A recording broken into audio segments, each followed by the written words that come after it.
Hi hello ಸ್ನೇಹಿತರೆ, ಮತ್ತೊಮ್ಮೆ ತಮ್ಮೆಲ್ಲರಿಗೂ ನನ್ನ ಯೂಟ್ಯೂಬ್ ಚಾನಲ್‌ಗೆ ಸುಸ್ವಾಗತ.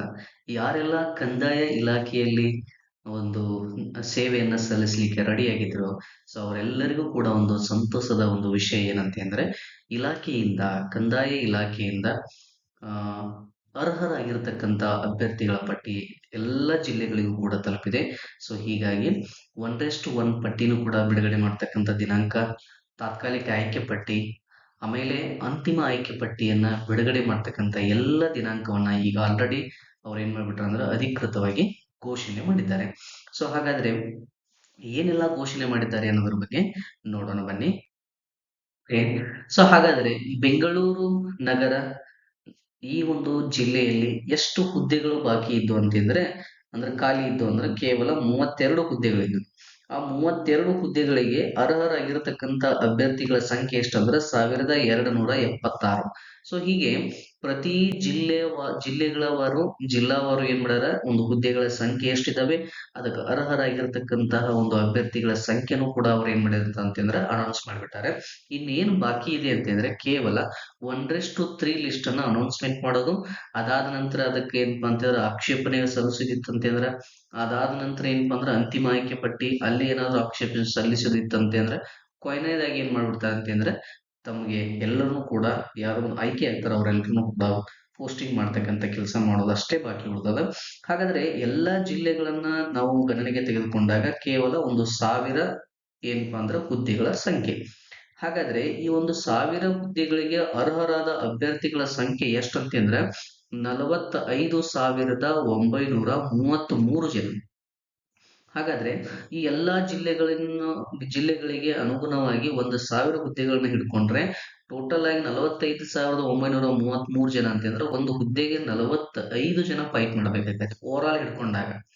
ಸೊ ಕೆಲವು ಕಡೆ ಏನಾಗಿದೆಯಪ್ಪ ಅಂತಂದ್ರೆ ಸೀಟ್‌ಗಳ ಸಂಖ್ಯೆ ಕಡಿಮೆ ಇದಾವೆ.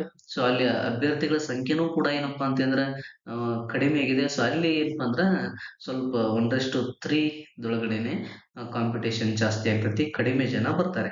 ಫಾರ್ ಎಕ್ಸಾಂಪಲ್ ಇಲ್ಲಿ ನೋಡ್ರಿ, ರಾಯಚೂರಿನಲ್ಲಿ ಕೇವಲ 4 ಸೀಟ್‌ಗಳಿದಾವೆ. ಹೌದಾ? ಸೊ ಅಲ್ಲಿ ಅರ್ಹರಾಗಿರ್ತಕ್ಕಂಥ ಅಭ್ಯರ್ಥಿಗಳ ಸಂಖ್ಯೆ ಎಷ್ಟು ಅಂತಂದ್ರೆ 169 ಜನ. ಹಾಗಾದ್ರೆ 1:3 ಅಂದ್ರೆ ಇಲ್ಲಿ ಅವ್ರು ಎಷ್ಟು ಮಾಡ್ಬೇಕಂದ್ರೆ 12 ಜನರನ್ನು ಕರಿಬೇಕು. ಹೌದಾ? ಸೊ ಅಥವಾ ಏನಪ್ಪಾ ಅಂದ್ರೆ ಒಂದು ಸಿಟಿಗೆ 3 ಜನ ಅಂತ ಅಂದ್ರೆ ಎಸ್ 12ರಿಂದ ಅಥವಾ ಒಂದು 20 ಒಳಗೆ ಕರಿಬೇಕು. ಹಾಗಾದ್ರೆ ಇಲ್ಲಿರ್ತಕ್ಕಂಥ ಸಂಖ್ಯೆ ಎಷ್ಟಂದ್ರೆ 169. ಸೊ ಹೀಗೆಲ್ಲ ಒಂದಿಷ್ಟು ಹುದ್ದೆಗಳ ಸಂಖ್ಯೆ ಕಡಿಮೆ ಇದ್ದಾಗ, ಅಭ್ಯರ್ಥಿಗಳ ಸಂಖ್ಯೆ ಜಾಸ್ತಿ ಇದ್ದಾಗ ಅವ್ರು ಏನೋ ಯಾರ್ಯಾರು ಹೈಯೆಸ್ಟ್ ಇರ್ತೈತಿ ಅವ್ರನ್ನೆಲ್ಲ ಗಣನೆ ತೆಗೆದುಕೊಂಡು ಉಳ್ಕಿದವ್ರನ್ನೆಲ್ಲರೂ ಕೂಡ ಏನ್ ಮಾಡ್ತಾರಂದ್ರೆ ಹೊರಗಡೆ ಹಾಕ್ತಾರೆ. ಸೊ ಒಟ್ಟಲ್ಲಿ ಏನೇ ಇರ್ಲಿ, ಇಲ್ಲಿ 1:3 ಏನಪ್ಪಾ ಅಂದ್ರೆ ಯಾವಾಗ ಬಿಡುಗಡೆ ಆಗ್ತೈತೆ ಅಂತಂದ್ರೆ 20/12/2024. ಈಗ ಆಲ್ರೆಡಿ ಎಷ್ಟು ಡೇಟ್ ಅಂತ ಅಂದ್ರೆ ಇವತ್ತು 18/12/2024.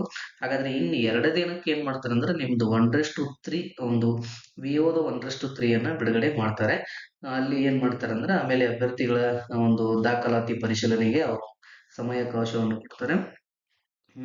ಅದಾದ ನಂತರ ಇಲ್ಲಿ ಅದು ಎಲ್ಲಿವರೆಗೆ ಏನಪ್ಪಾ ಅಂತಂದ್ರೆ 24/12/2024 ಅವ್ರು ಏನ್ ಮಾಡ್ತಾರೆ ಅಂತಂದ್ರೆ 1:3 ಅಲ್ಲಿ ಆಯ್ಕೆಯಾಗಿರ್ತಕ್ಕಂಥ ಅಭ್ಯರ್ಥಿಗಳ ಆಯ್ಕೆ ಪಟ್ಟಿಯನ್ನ ಸಾರಿ ಅಥವಾ ದಾಖಲಾತಿ ಪರಿಶೀಲನೆಯನ್ನ ಅವರು ಪ್ರಕಟಿಸ್ತಾರೆ. ಪರಿಶೀಲನೆಗಾಗಿ ಪ್ರಕಟಿಸ್ತಾರ.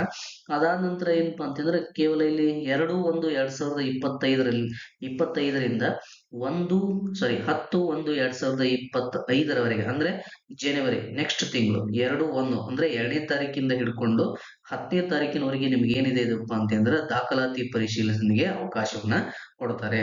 ಸೊ ಅಂದ್ರೆ ಕೆಲಸ ಸ್ಪೀಡ್ ನಡೀತಾ ಇದೆ. ಯಾಕಂದ್ರೆ ಅಲ್ಲಿ ಏನಪ್ಪಾ ಅಂದ್ರೆ ಒಂದು ಇಲ್ಲಿ ತುಂಬಾ ರಿಕ್ವೈರ್ಮೆಂಟ್ ಇದೆ. ಸೊ ಇಲ್ಲಿರ್ತಕ್ಕಂಥ ಒಂದು ಹುದ್ದೆಗಳು ತುಂಬಾ ರಿಕ್ವೈರ್ಮೆಂಟ್ ಇರೋದ್ರಿಂದ, ಅವಶ್ಯಕವಾಗಿ ಇರೋದ್ರಿಂದ ಹೀಗಾಗಿ ಇದನ್ನ ಕೆಲಸ ಜೋರು ಮಾಡ್ತಾ ಇದ್ದಾರೆ. ಒಂದು ಪ್ರೊಸೆಸ್ ತುಂಬಾ ಸ್ಪೀಡ್ ಆಗ್ತಾ ಇದೆ. ಜೊತೆಗೆ ಇದೆಲ್ಲ 10/1/2025 ಏನಾದರೂ ದಾಖಲಾತಿ ಪರಿಶೀಲನೆ ಕಂಪ್ಲೀಟ್ ಮಾಡ್ತಾರೆ, ಮಾಡೇ ಮಾಡ್ತಾರೆ. ಮಾಡಿದ ನಂತರ ಸೊ 15/1/2025ನೇ ತಾರೀಕಿಗೆ ತಾತ್ಕಾಲಿಕ 1:1 ಆಯ್ಕೆ ಪಟ್ಟಿಯನ್ನ ಸಿದ್ಧಪಡಿಸ್ತಾರೆ. ಸೊ ಸಿದ್ಧಪಡಿಸಿದ್ರಂದ್ರೆ ಅಲ್ಲಿ ನಿಮಗೆ ಏನಾದರೂ ಆಕ್ಷೇಪಣೆಗಳಿದ್ದಲ್ಲಿ ನೀವು 16/1/2025ರಿಂದ 23/1/2025 ನೀವೇನಪ್ಪಾ ಅಂದ್ರೆ ಆಕ್ಷೇಪಣೆಯನ್ನ ಸಲ್ಲಿಸಬಹುದು. ಅಂತಿಮವಾಗಿ ಅವ್ರು ಏನ್ ಮಾಡ್ತಾರೆ ಅಂದ್ರೆ ಆಯ್ಕೆ ಪಟ್ಟಿಯನ್ನ 27 ನೋಡ್ರಿ ನೆನ್ಪಿಟ್ಕೊಂಡ್ಬಿಡ್ರಿ, ಮುಂದಿನ ತಿಂಗಳು 27 ಹೊಸ ವರ್ಷ, ಒಂದು ಹೊಸದಾಗಿರ್ತಕ್ಕಂಥ ಸಿಹಿ ಸುದ್ದಿ ತಮ್ಮೆಲ್ಲರದು ಆಗ್ಲಿ ಅಂತ ಹೇಳ್ತಾ ಇದ್ದೀನಿ. ಸೊ ಅದೇ ಜೊತೆಗೆ 27/1/2025 ನಿಮ್ಗೊಂದು ಹೊಸ ಜಾಬ್ ಸಿಗ್ತದೆ. ಯಾರೆಲ್ಲ ಚೆನ್ನಾಗಿ ಸ್ಕೋರ್ ಮಾಡಿದಿರಿ ಅವರು ಒಂದಷ್ಟು ಒನ್ನಲ್ಲಿ ಆಯ್ಕೆ ಆಗ್ತಕ್ಕಂಥ ಸಂಭವ ಜಾಸ್ತಿ ಇದೆ. ಆಯ್ಕೆ ಪಟ್ಟಿಯನ್ನು ಅವರು ರೆಡಿ ಮಾಡ್ತಾರೆ. ಆಮೇಲೆ ಇನ್ನೊಂದು ಏನ್ ಕೊಟ್ಟರಂತಂದ್ರೆ ಇಲ್ಲಿ ಹೆಚ್ಚುವರಿ ಆಯ್ಕೆ ಪಟ್ಟಿಯನ್ನು ಕೂಡ ಪ್ರಕಟಿಸುವುದು. ಹೌದಾ? ಈ ಆಯ್ಕೆ ಪಟ್ಟಿಯಲ್ಲಿ ಏನಪ್ಪಾ ಅಂದ್ರೆ ಸುಮಾರು 1,000 ಅಭ್ಯರ್ಥಿಗಳನ್ನ ಮಾತ್ರ ಅವ್ರು ಏನಪ್ಪಾ ಅಂದ್ರೆ ಇಲ್ಲಿ ಅವರು ಫಿಲಪ್ ಮಾಡ್ಕೊಂತಾರೆ. ಒಂದ್ ವೇಳೆ ಅವರಿಗೆ ಇನ್ನೂ ಹೆಚ್ಚಿಗೆ ಬೇಕಾಗಿತ್ತಪ್ಪ ಅಂತಂದ್ರೆ ಕೂಡ ಏನಪ್ಪಾ ಅಂದ್ರೆ ಇಲ್ಲಿ ಹೆಚ್ಚುವರಿ ಆಯ್ಕೆ ಪಟ್ಟಿಯನ್ನು ಪ್ರಕಟಿಸ್ತಕ್ಕಂತ ಸಾಧ್ಯತೆಗಳು ತುಂಬಾ ಇವೆ ಅಂತಕ್ಕಂಥದ್ದನ್ನ ಬಗ್ಗೆ ಇಲ್ಲಿ ನಾವು ನೋಡ್ಕೊಂಡೇವೆ. ಸೊ ಹೀಗಾಗಿ ಯಾರೆಲ್ಲ ಒಂದು ಚೆನ್ನಾಗಿ ಸ್ಕೋರ್ ಮಾಡಿದ್ರಿ ಅವರೆಲ್ಲರೂ ಕೂಡ ಏನ್ ಮಾಡ್ರಿಪ್ಪ ಅಂತಂದ್ರೆ ಆ ಒಂದು ದೇವರಲ್ಲಿ ಒಂದು ಪ್ರಾರ್ಥನೆ ಮಾಡ್ರಿ. ಒಂದು ನೀವು ಪಟ್ಟಿರ್ತಕ್ಕಂಥ ಕಷ್ಟಕ್ಕೆ ಪ್ರತಿಫಲ ಸಿಗ್ತೈತಿ ಅಂತ ಹೇಳ್ತಾ ಇನ್ನು ಮುಂದಿನ ಅಪ್ಡೇಟ್‌ಗಾಗಿ ಇನ್ನು 2 ದಿನದಾಗ ಆಯ್ಕೆ ಪಟ್ಟಿ ಬಿಡ್ತಾರೆ.